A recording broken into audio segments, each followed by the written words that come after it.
the first one of December. Ladies, welcome back to the Nicola Graham Podcast. We're going to get straight into it today. We're going to talk all things managing the overwhelm and how to thrive at this very busy time of year, which we want to be able to take it all in. We want to be able to enjoy the festivities, and we intend ourselves at the beginning of the month that we're going to do things differently, and before we know it, we are swept up in the chaos. And I'm already speaking to ladies who are starting to feel a little burnt out, a little overwhelmed, a little anxious at the thought of the to-do list and trying to manage our health goals alongside everything else. And so let's get into it today. I asked my clients this week to pause and think on this question, and that is, what matters most to you as an individual? So I'll ask you to do the same. If you're listening, listen to this question and pause the podcast afterwards and just think for a moment on what matters most. Truly, if there was no Instagram, no social media, we couldn't see what other people were doing. We couldn't see where they were going, what they were eating. If we could only think of ourselves, what matters most to you at this time of year? I want you to really think on that question. I know what it means to me, and it's not really about how I look. It's more about how I feel and the experiences and the people that I get to spend it with. And when we talk about how we want to feel at this time of year, I think that's where the overwhelm can set in. That's where panic stations can set in, because for a lot of women, we feel far removed from that goal. We want to feel confident, we want to feel energized, we want to feel calm. We want the chatter in our minds to just quieten down a little bit and just allow us to notice the small things and appreciate the moments and go with the flow. We want to be able to go with the flow. But this voice in the back of our minds stops us in our tracks. And so let's talk about how do we cultivate that feeling for ourselves. Because I tell you one thing, ladies, that I've noticed over the years of coaching, and this is not just at Christmas, but it's a hard one, I think, mentally to get our heads around at this time of year. Women are obsessed. We are obsessed with fat loss. We're obsessed with fat loss. So, and we're thinking about it 52 weeks of the year. And whether or not we're actively striving for fat loss, and whether or not we're paying attention and, our actions are aligning with what should drive fat loss, most of the time we're still thinking about it. So even when we let go, or even when we're off the wagon, let's say, for example, we're thinking about when we're going to get back on, or we're thinking about, how uncomfortable we feel and how we wish that we'd have dropped the weight, and how we're going to drop the weight, and what are we going to do differently tomorrow, next Monday, next month. But we're constantly, on some level, we're constantly thinking about how we feel in our body. And why can't it be smaller? And how am I going to drop this body fat? And yeah, the reality is, I would say the vast majority of women are walking around carrying too much body fat. And so we validate constantly chasing fat loss, because for the majority, it's that ever-present goal. And we can talk about that in a different episode of how to really dial in and nail it once and for all when we get out the other side of December. But right now, in this moment, how can we enjoy this month and this season without stressing about fat loss, but without undoing too much of the hard work? Because, and again, I've said this to my clients, ladies, and it took me a while to move past this mindset, is that if the goal is fat loss and you're not where you want to be right now, maybe that number's going to slow down. Maybe that scale weight is going to slow down a little this month. Okay, so if you're someone who hawkeyes the scale and you place a lot of your worth and your self-value on that number, and if that number's jumped up, then you're not worthy of enjoying yourself. You're not worthy of eating in a way that makes you feel good. Everything's about punishing your body. So we're going to the gym because we need to burn off the calories, and we're in this kind of all or nothing mindset when it comes to food. So we're being really restrictive on one end of the scale, but then we meet that point of exhaustion, burnout, overwhelm. So then we're completely off it at the opposite end of the scale. We've got no understanding of what creating a balance feels like. So we're going to go to the Christmas party and we're going to get shit-faced. So we're going to eat whatever is put under our nose, because we don't really know how to navigate any differently. So that's what we're going to do. And then, in 48 hours, when I'm over the hangover, I'm going to try and be good, and I'm going to be really restrictive again, and I'm going to, eat lettuce leaves and crackers and try and get in a bit of protein along the way. And maybe I like to use, I always like to use the example of the skinny whip bar in my community, which I know is very, very random. Some of you listening to this will be thinking, what the hell's a skinny whip bar? Diet culture, and back in the day, I would always, I do food diaries with my clients. So when you first come on board, part of the onboarding process the first week is it's like data collection for me. So I want to see, in a typical week, what are your eating habits, behaviours? How many times a day are you eating? How many steps a day you're currently getting? And this will be drawn out of you through a series of questions, okay? And I would always notice on food diaries, these random 99 calorie bars would be thrown in here, there, and everywhere. And listen, there's no harm in that from time to time. But I was noticing this trend. This is probably going maybe, 6-12 months back. Lots of women still do this. And it's like, but that's my little treat to myself. And there'd be 3 or 4 of them, okay, throughout the day. So you're looking at 300 or 400 calories worth of these little 99 calorie bars nipped in wherever we can.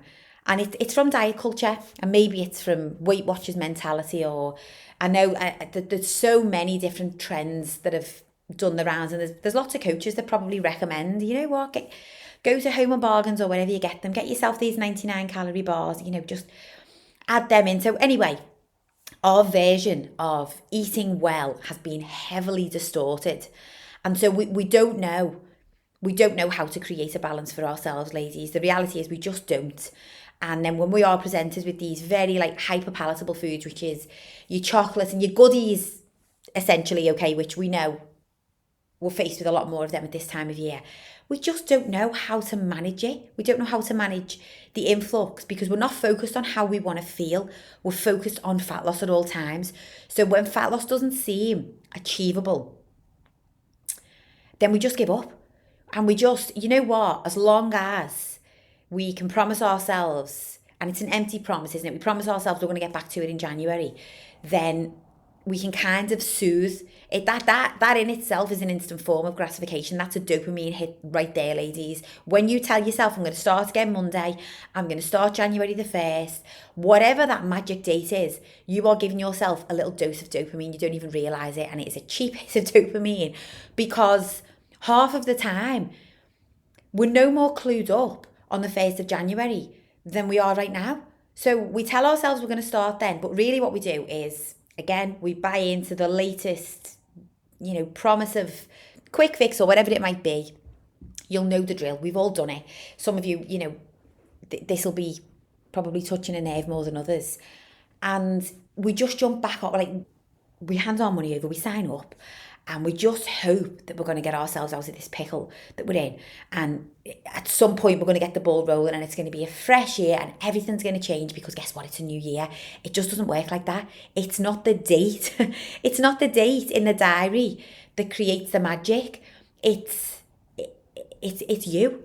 It's us. It's the identity shift. It's the decisions that we make inside of ourselves.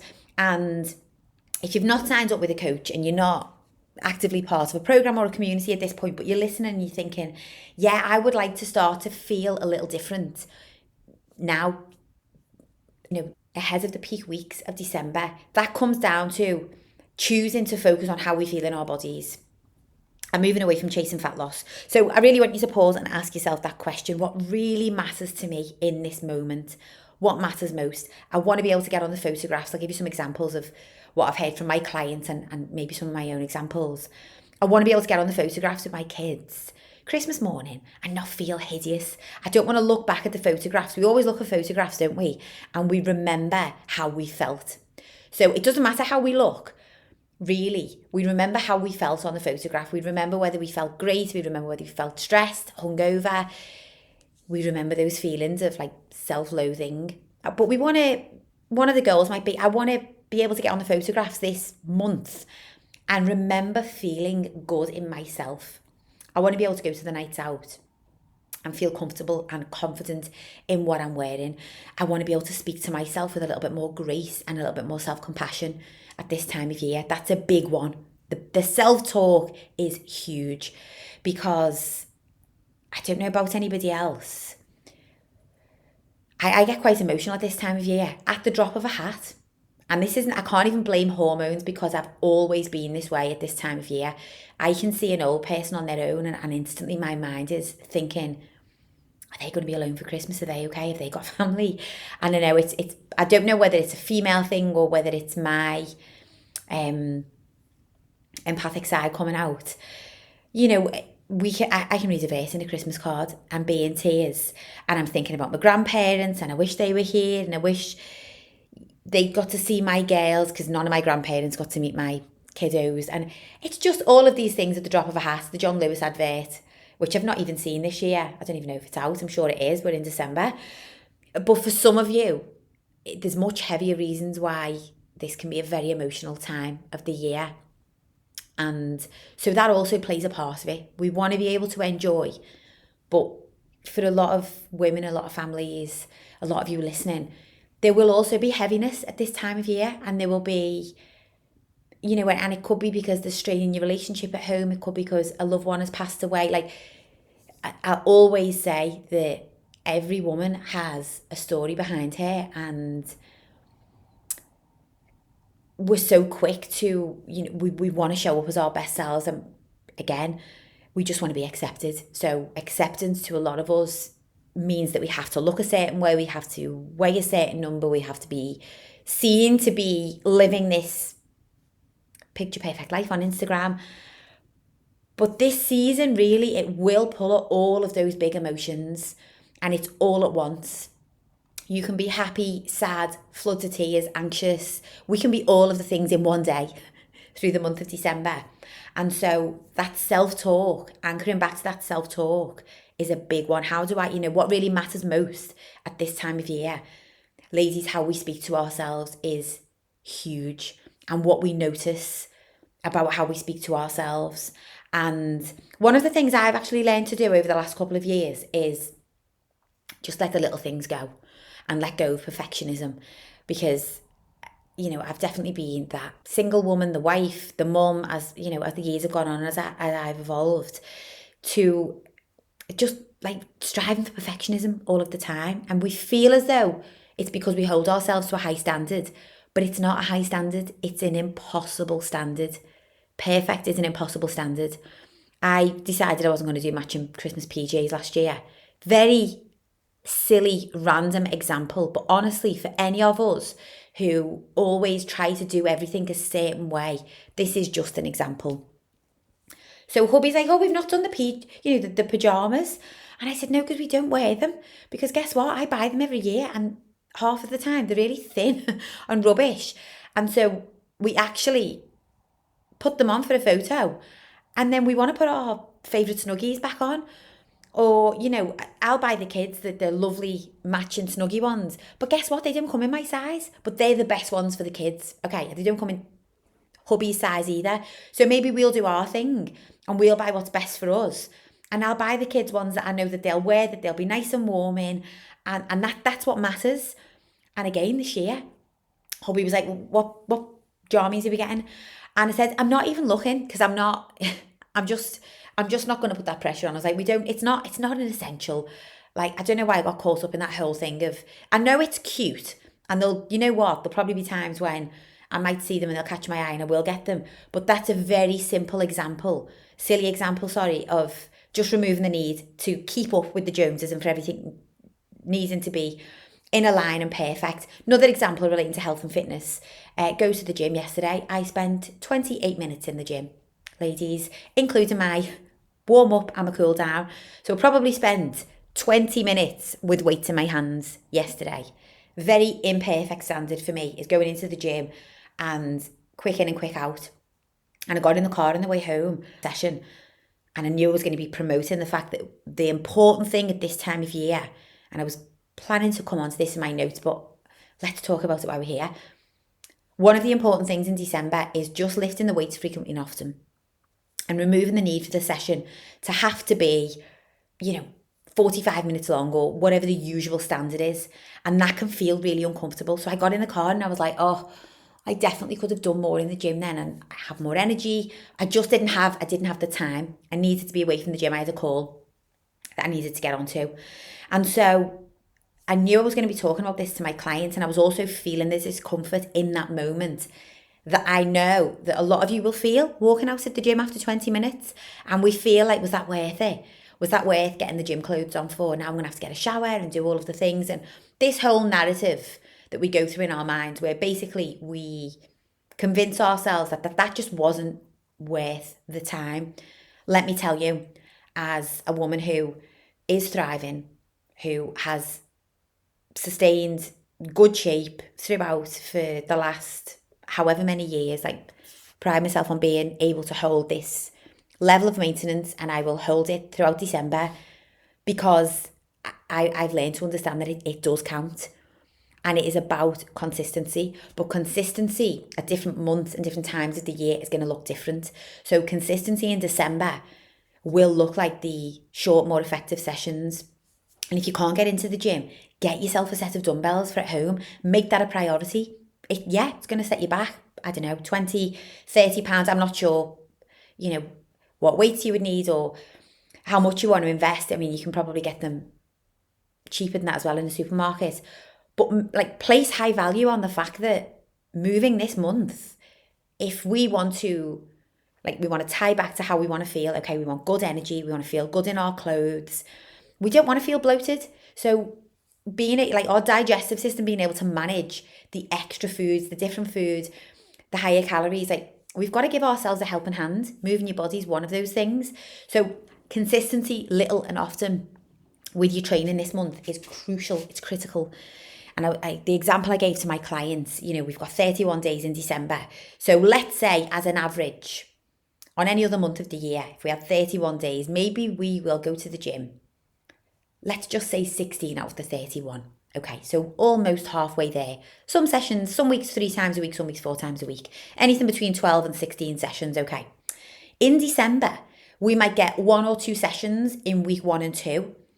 And then in week 3 and 4 of December, we write it off completely because we're too busy. And I absolutely get it, by the way. We've got things after school. We're trying to be undercover so the kids can't see what we're up to when they're not around. When we are with them, they've got multiple activities, their schedules increase tenfold at this time of year. So yeah, we are stretched. But we go from doing 12 to 16 sessions a month to, in December, we do 2 to 4 in the first 2 weeks and then nothing. We drop off. So we go from doing those 12 to 16 to 2 to 4 sessions, and we eat more, and we sleep less, and we're more stressed, and we drink more alcohol. And then we get to January and we're like, what the hell happened there? I didn't even feel as though I let myself go that much. I didn't indulge. Ladies, a big part of it is that your movement is dropping off a cliff and you're justifying it because it feels, going to the gym, lifting weights, taking time to exercise. We have convinced ourselves that that's a luxury, and it's not, it's a necessity. So that still comes paramount. That's still a huge priority, whether or not we are busy. Something else has got to go. So the stressing about, again, needing to go, I need to go and buy the Christmas PJs, I've not got them in yet, and nope, we need to go to the gym. We need to move our bodies, or we need to pick up those dumbbells at home, or we need to go and get that walk, or you know what, I'm going to do 5 sets of 15 squats at home. That's going to be enough. Moving your body, lifting the weights consistently, as frequently and as often as you can, is a surefire way to keep yourself on course this month.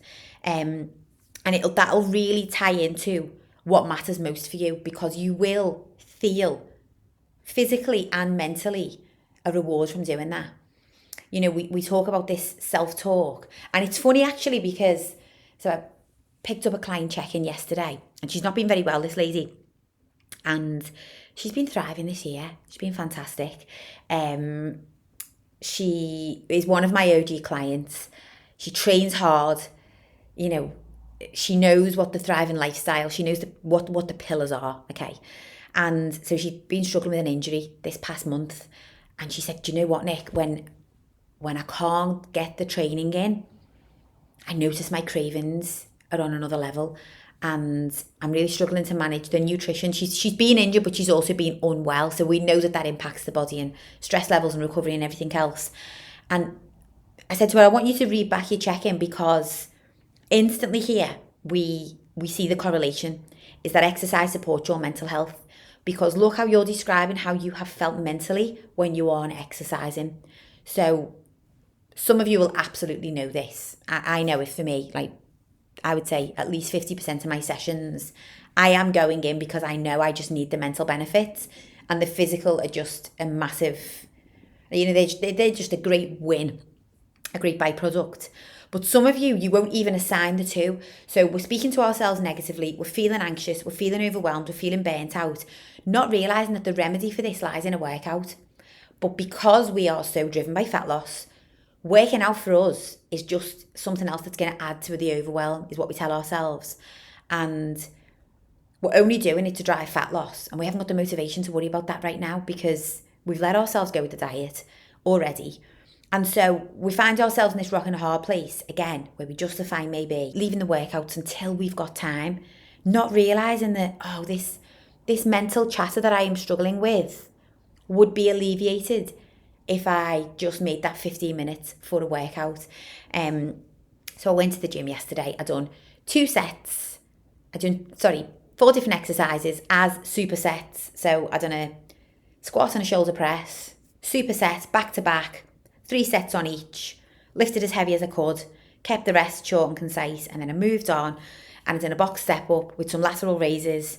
And so bit of upper and lower body, bit of a full body. I've done 3 sets on each, I lifted as heavy as I could, and then I just left the gym. So know that is enough, ladies. And it is mission critical, I would say. If your goal is to look and feel mentally and physically in a place that has you feeling at your best this month, then keep up the general movement, keep up the workouts. The good energy and the confidence is also driven by food and the food that we put into our bodies. And again, that can be an absolute minefield at this time of year, because we're walking into the office and there's mince pies and there's festive goodies, and then we get home and the kids are bringing all the treats in, and we're buying the treats, we're going to the supermarket and we're seeing all the Christmas goodies, and we're thinking, okay, you know what, it's the time of year, I'll just stock up, and the kids would love that after dinner. And we want to join in the festivities, we want to create the magic. I am a sucker for this. Bought these gingerbread man cookies from Marksy's last week, and they've got like a little arm on them, so they hang over the side of your mug. They're great. I'm not really a fan of a gingerbread man, so I knowingly bought them knowing that I wouldn't be eating them myself. And the kids thought they were amazing. Like, obviously so novel, little hot chocolate, marshmallows in the top, and they've got a little gingerbread man on the side, and that's their little indulgence, and it's great for the kids. But we also then we'll be buying the festive crisps and the nuts, maybe the alcohol, everything else that goes with it. And that's where we're testing our own willpower then. And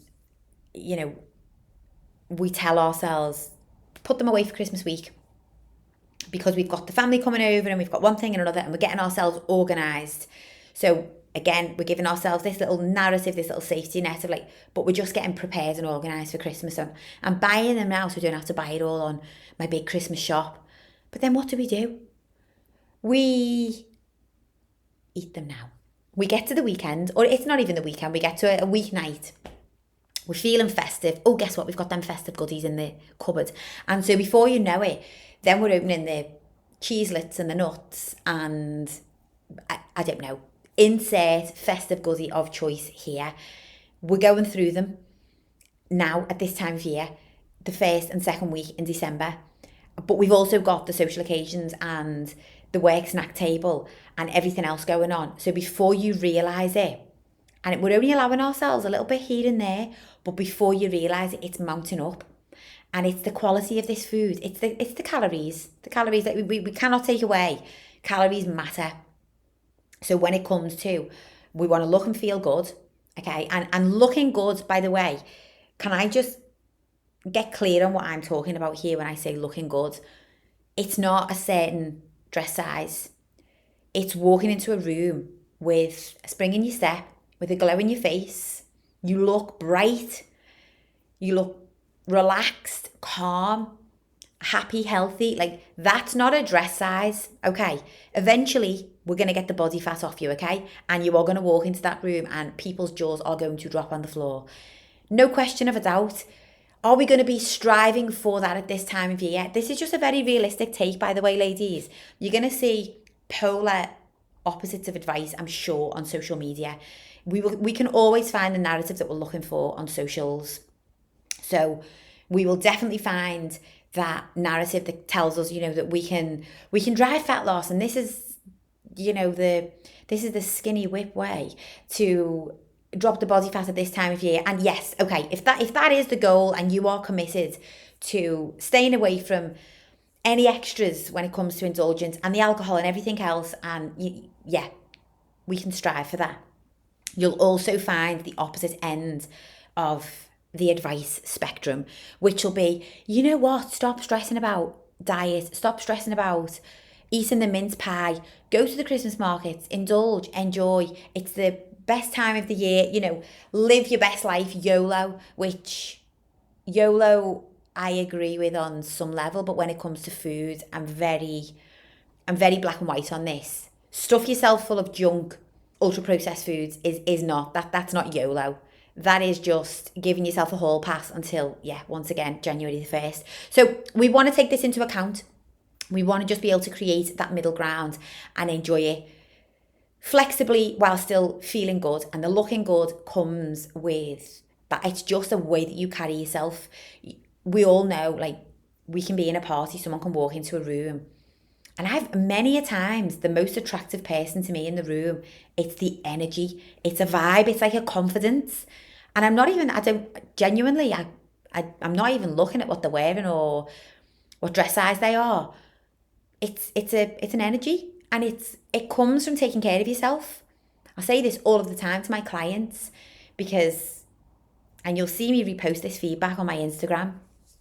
Clients will say to me, oh my gosh, I feel amazing, Nick. Like, everything that you said that was going to happen has started to happen. And we initially set a goal to get to a certain number on the scale, okay? And I'll always say to my clients, you're going to feel amazing before we reach that goal, 100%, because that number's not the sweet spot. It's just a sweet spot in your mind.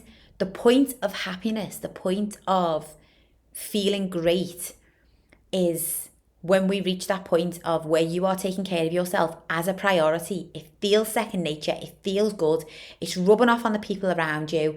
Your children are starting to notice the benefits. They're getting a more energized, happy, more calm and collected version of you. Your hubby's noticing it, because guess what? Now you're willing to get undressed without turning the lights off, and you're starting to feel good, and you're putting your makeup on, and you're just taking better care of yourself, and you've got more boundaries around alcohol. We're not relying on the glass of wine when we get home of a night to de-stress and then instantly feeling guilty and groggy afterwards. Like, that's just not part of who we are anymore. That is the sweet spot. And that is not a dress size, ladies. The dress size follows. A lot of what I'm talking about today is identity. I don't know if the microphone's picking this up, but my stomach is grumbling like no one's business, and I have just actually eaten before I recorded this, so I don't know, maybe that's digestion. But that point of feeling good, it comes with knowing that you're taking care of yourself. And maybe we need to do a quick troubleshooting guide on this, because it doesn't happen overnight.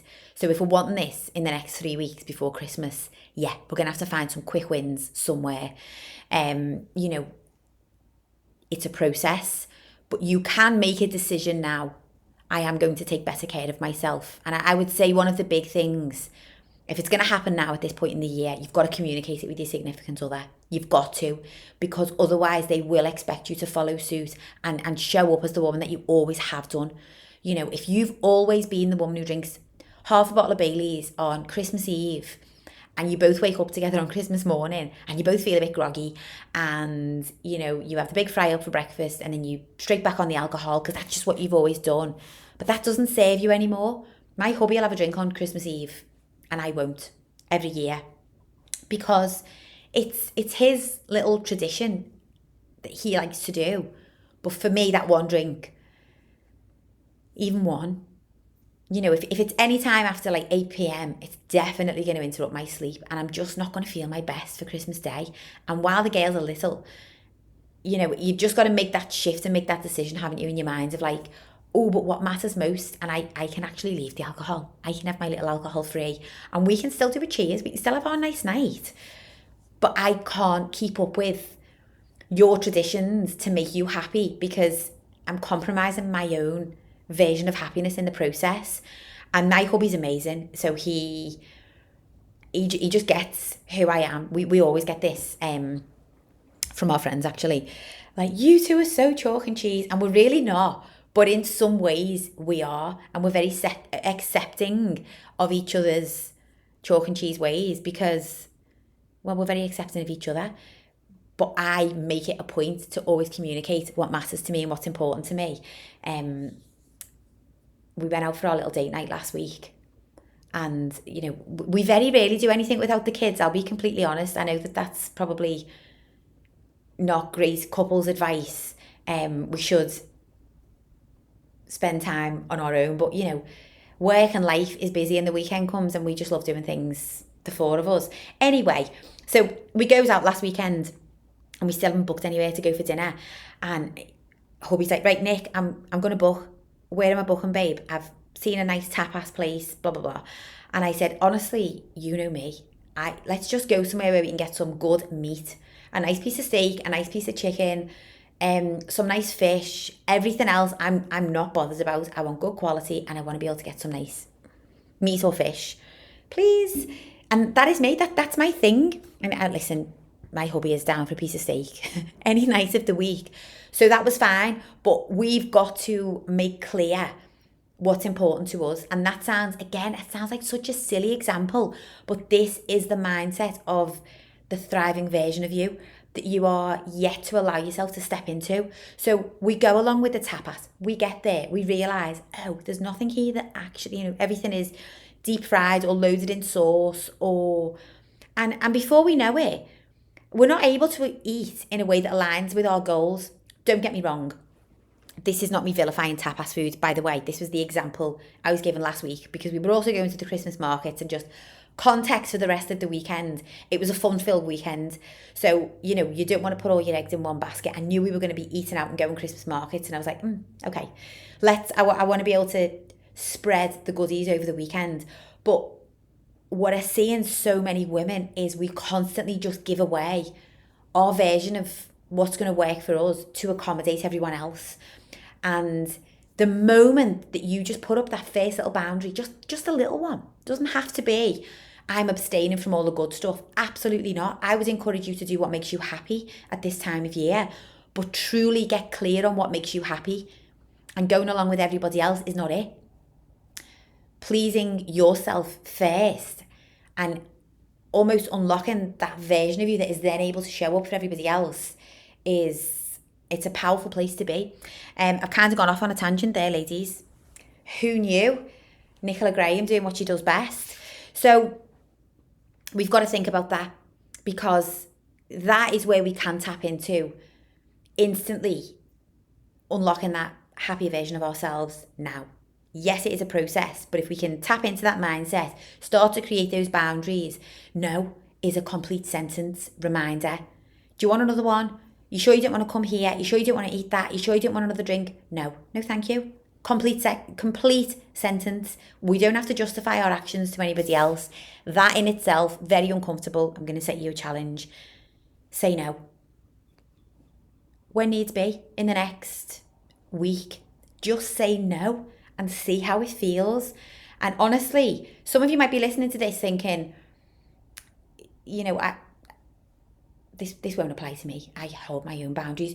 Catch yourself this week. You will be so surprised how easy it is to go along with everybody else's game plan, or to just go along with the flow, essentially. And the flow is not having any plan for yourself. And the big reality is that if we are in our 40s and we're coming up to the most indulgent time of the year, we do have to have a plan.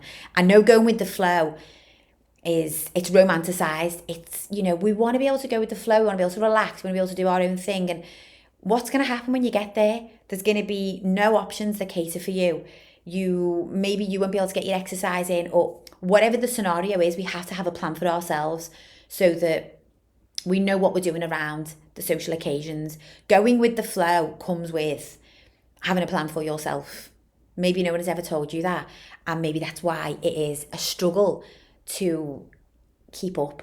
And then we see everyone on Instagram who just seems to be going with the flow, and they're going to the Christmas markets, okay, and they're posting the mulled wine and the crepe, okay. This is an example of what I would do. So you see me post that and you're like, I don't get it. She's in shape and she's talking about looking and feeling good, but she's going to Christmas markets and eating in a way that if I'd done that, I would just instantly gain weight. I just know I would. But I am factoring it in. So I'm not going with the flow, like in those inverted commas. I'm not just leaving it to chance, essentially. It's part of the plan. The indulgence is also part of the plan. So be willing to plan for yourself, because I don't think this is a laziness problem. It's where we place our value, and we don't place any value on putting ourselves on that to-do list. So we go with the flow because we just didn't have the time to accommodate our own goals and needs, essentially. So yeah, the food, I've gone off a little bit on a tangent there, but the food impacts how we're going to feel, ladies. I've recommended to my clients, and I'll maybe talk about this in a little bit more detail, not to use MyFitnessPal in the month of December. Use it as a tool, okay, but we're not going to scrutinise it. We're not going to obsess over MyFitnessPal in December, because what is one of the things, what's one of the big sticking points that we see with women and using MyFitnessPal? And I'm just, I'm saying women, maybe women and men, I don't know, I don't coach men. But one of the things that we see is if something is going to take you over calories, then we just don't tell MyFitnessPal about it. And so we cheat ourselves, but we really stress ourselves out with it, because then we've got days where we're all or nothing. So we go way above and beyond because we don't want to tell MyFitnessPal. So we're like, why are we not telling MyFitnessPal? Let me just have that little bit of extra this and extra that. And you know what, I'll go back to tracking tomorrow. And then we go back to tracking the following day, but we're stressing ourselves out once again because now we've got these cravings from the food that we ate the night before. And, we're managing stress, and it turns into chaos, essentially. And what my recommendation as a coach, and what I will absolutely be doing, is I will be following the simple protocol of planning in the indulgence and dialing in on the days around that. And dialing in looks like sticking to your nutrition goals, making sure you've got 30 to 50 grams of protein in each meal, making sure that you are eating enough fruit, vegetables, salads, like getting in those micronutrients, drinking enough water, maybe giving yourself that cut-off point. No food after dinner, 7:30, 8 p.m. No food after that time. Give your digestive system a rest. Allow it to improve the quality of your sleep. No caffeine after 12 noon. No alcohol midweek, unless it is one of the planned occasions that we've already considered. That's what dialing in looks like. And again, for a lot of us, and I can use this example because this was me many years ago. Every week, and Christmas week is the exception here. Okay, every night on Christmas week, the goodies come out. We know they do. We put a Christmas movie on, the cheese ball comes out, 27, 28, 29, 30, every night. It's a different vibe, okay, but it's 1 week. It's 1 week, not 1 month. And I'm still going to be coaching you on how to manage that week by, making sure we keep our movements up and all the other good stuff. But it's not an entire month of it. So we've got to get really clear, what does dialed in nutrition look like? It doesn't look like trying to tweak the plan. So, okay, I've got X amount of calories to use. So maybe if I eat that piece of cake and I have that little, Christmas indulgence and I have the glass of wine or whatever, I can make that work with my calories. And we're tweaking the plan to make it fit the narrative that we want it to fit, because the plan is 30 to 50 grams of protein in each meal. It's eating the fruit and vegetables. It's being selective with where you put your carbohydrates, making sure that we're focusing on the good quality carbohydrates, the white potato, the sweet potato, the basmati rice, the whole grain pasta, the whole rolled oats, the quinoa, maybe some more of the carb, high fibre beans are great, mixed bean salad, chickpeas, lentils, that kind of stuff. We're being more selective with where we place them in our meals. Our meals are built around high protein and getting in the good stuff, because we know that we're going to let out a little bit more flexibility when it comes to the weekends and the social occasions. So again, one thing I'll say to my clients, and it removes that go with the flow versus go with the flow, but it's part of the plan, is look to the next 3 to 4 weeks, ladies, and figure out how many social occasions you've actually got. Okay, so for me, gosh, there are, and this is not even me going out and partying, this is just doing things with the kids, going to be in places where there's going to be food vans and Christmas markets and hot chocolates and meals out, and okay, there's a fair few, can't count. But I'll look at the days when I know I'm just going to relax completely, right? And for you, it might be, I've got 5 nights out, and on 3 of them, I know, like, I'm with my best friends. I only see them this time of year, or, whatever the occasion is. I really just want to be able to drink what I want and indulge and just enjoy the night for what it is. Okay, so me, if I was your coach, I would still give you little pointers on alcohol. Okay, so avoid the rum and coke, for example. Go for the vodka in the slim line. Yeah, okay, we know that. But those are the 3 occasions when you're gonna just enjoy. Like, there's no big game plan, just enjoy it. Like, that's not going to be the undoing of all of your hard work. And mentally, we need to give ourselves these breaks to just be able to relax and no stipulations. However, you've got 5 social occasions, and that's only for 3 of them. For the other 2, we're going to have a plan. So we're going to look at the menu ahead of time. Maybe we're going to pick what we're going to order, and we're going to put a boundary around alcohol. So maybe we're going to do like a 2 drink max rule. I would say 2. If you're someone who loves alcohol, then okay, we can push it to 3. But we've got to have some stipulations around it. And we've got to have a game plan for the next morning.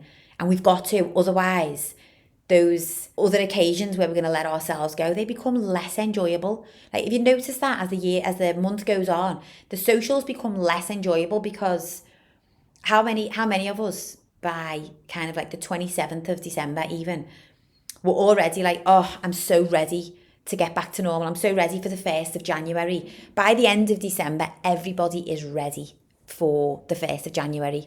Like, we're actually ready to stop eating so much and stop drinking so much. We're ready for it. It's no longer enjoyable. Now we're just doing it on autopilot. So I want you to think about that. How do I get to the end of this season and none of it was autopilot? It was planned, and I really enjoyed it.